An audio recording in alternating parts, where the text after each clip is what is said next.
Please subscribe my channel for more videos. Thank you.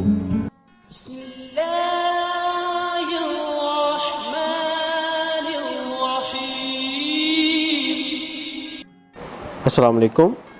आज का हमारा टॉपिक है इलेक्ट्रिक फील्ड लाइंस।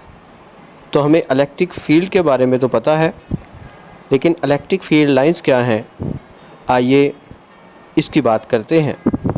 तो याद रखिए, इलेक्ट्रिक फील्ड को विजुअली रिप्रेजेंट करने के लिए हम इलेक्ट्रिक फील्ड लाइंस का मेथड यूज़ करते हैं। लेट कर लें कि हमारे पास कोई भी एक चार्ज है, तो उसकी इलेक्ट्रिक फील्ड में हम एक यूनिट पॉजिटिव चार्ज को रखते हैं, जिसे हम टेस्ट चार्ज का नाम देते हैं। तो वो टेस्ट चार्ज इलेक्ट्रिक फील्ड में जिस लाइन के अलोंग मूव करेगा, उस लाइन को हम नाम देते हैं इलेक्ट्रिक फील्ड लाइन का। और ये इलेक्ट्रिक फील्ड लाइन का कॉन्सेप्ट हमें दिया माइकल फैराडे ने। इलेक्ट्रिक फील्ड लाइंस हमें दो चीज़ों के बारे में इंफॉर्मेशन देती हैं। नंबर एक डायरेक्शन, और नंबर दो पे strength of electric field at different points. अब हम डिस्कस करेंगे direction of electric field line for different type of charges. उसके लिए एक कोई भी टेस्ट चार्ज जो कि हमेशा पॉजिटिव होता है, उसे आप सबसे पहले पॉजिटिव चार्ज की इलेक्ट्रिक फील्ड में रखिए। तो हम देखेंगे कि वो पॉजिटिव चार्ज इस टेस्ट चार्ज को रिपेल करेगा। तो क्योंकि ये टेस्ट चार्ज उस पॉजिटिव चार्ज से अवे मूव करेगा, तो इसलिए इलेक्ट्रिक फील्ड लाइंस की direction for positive point charge होगी रेडियली आउटवर्ड। बिल्कुल इसी तरह से नेगेटिव चार्ज इस टेस्ट चार्ज को अपनी तरफ अट्रैक्ट करेगा, इसलिए नेगेटिव चार्ज के लिए इलेक्ट्रिक फील्ड लाइन की डायरेक्शन रेडियली इनवर्ड होगी।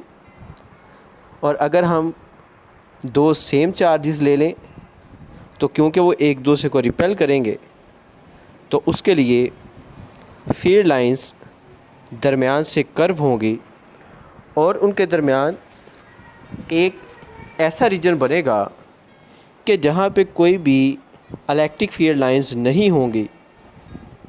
तो उस रीजन को हम नाम देते हैं ज़ीरो फील्ड स्पॉट और न्यूट्रल जोन। और अगर हम इसी तरह से इलेक्ट्रिक फील्ड लाइंस ड्रा करें दो ऑपोजिट टाइप ऑफ चार्जेस के लिए, तो उनके दरमियान भी फील्ड लाइंस कर्व होंगी और उनकी डायरेक्शन होगी from positive charge to negative charge. और अगर इसको हम ड्रा करें for two oppositely charge parallel plates, तो हम देखेंगे कि ये फील्ड लाइंस साइडों से कर्व होंगी, लेकिन दरमियान से इक्वली स्पेस्ड और पैरेलल होंगी, जो कि ये शो करती हैं कि यहाँ पे इलेक्ट्रिक फील्ड यूनिफॉर्म है। अब एक चीज़ याद रखिए कि अगर हमने किसी भी जगह पे इलेक्ट्रिक फील्ड की स्ट्रेंथ फाइंड करनी हो, तो हम देखेंगे कि किसी भी एरिया से जिसको हमने इलेक्ट्रिक फील्ड के परपेंडिकुलर रखा है, कितनी फील्ड लाइंस पास कर रही हैं। तो याद रखिए, अगर फील्ड लाइंस ज़्यादा पास करेंगी तो स्ट्रेंथ ऑफ इलेक्ट्रिक फील्ड ज़्यादा होगी। अगर नंबर ऑफ़ फील्ड लाइंस कम पास करेंगी तो स्ट्रेंथ ऑफ इलेक्ट्रिक फील्ड भी कम होगी। अब आइए हम बात करते हैं इलेक्ट्रिक फील्ड लाइंस की प्रॉपर्टीज़ की। तो आपने याद रखना है कि अगर हमारे पास कोई से दो चार्जेस हों जो कि ऑपोजिट हों, तो इलेक्ट्रिक फील्ड लाइंस हमेशा पॉजिटिव चार्ज से स्टार्ट होती हैं, जबकि नेगेटिव चार्ज पे एंड होती हैं। और अगर इलेक्ट्रिक फील्ड लाइंस कर्व हों, तो किसी भी पॉइंट पे जो टेंजेंट है वो इलेक्ट्रिक फील्ड की डायरेक्शन को शो करता है।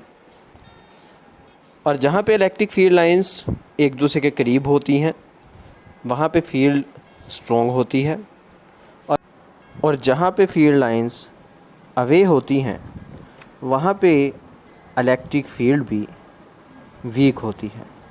और एक बड़ा इम्पोर्टेंट पॉइंट याद रखिएगा जो कि शॉर्ट क्वेश्चन में भी आता है, क्योंकि किसी भी पॉइंट पे इलेक्ट्रिक फील्ड की डायरेक्शन एक होती है, इसलिए किसी भी पॉइंट पे इलेक्ट्रिक फील्ड लाइंस की डायरेक्शन भी एक होगी, इसलिए ये कभी भी एक दूसरे को क्रॉस नहीं करती। Please subscribe my channel for more videos. Thank you.